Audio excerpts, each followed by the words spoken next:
Let's be honest, the WWE product isn't the best right now. I believe there are a variety of reasons for this dip in quality, but I've narrowed the culprits down to a short list of 5 primary issues. The following 5 reasons aren't in any particular order, but in my eyes, they best explain the current state of the promotion.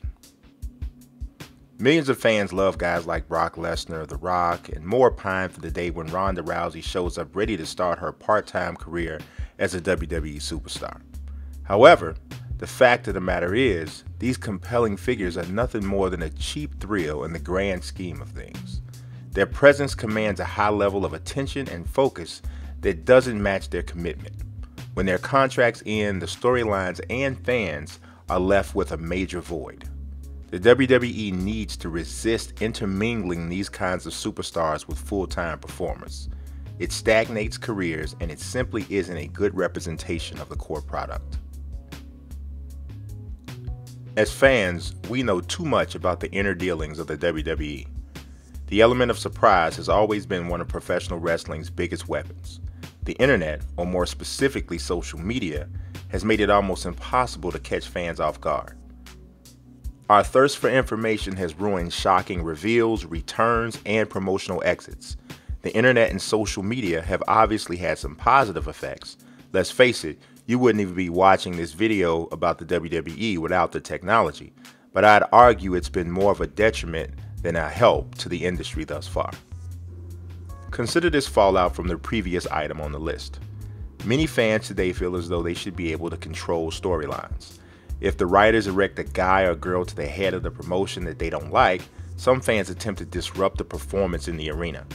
It seems they want the show to be all about them, when in actuality, it's supposed to be about the stories and the performers. With social media, every fan's rant has a platform that can circulate like a virus to millions of fans in a second, no matter how ridiculous or industry circumventing it might be. Sometimes we're right, but other times we're very wrong.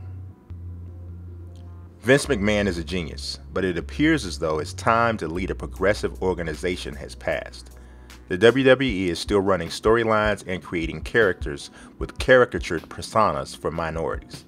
At times, it's plain embarrassing.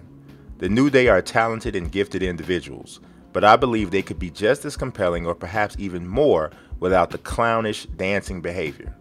Why does Jinder Mahal have to be the modern-day Maharaja? Why does R-Truth still have to come to the ring spitting the silliest bars we've ever heard? Vince is seemingly too stubborn to allow a more forward-thinking and less cartoonish stream of characters and stories into his world.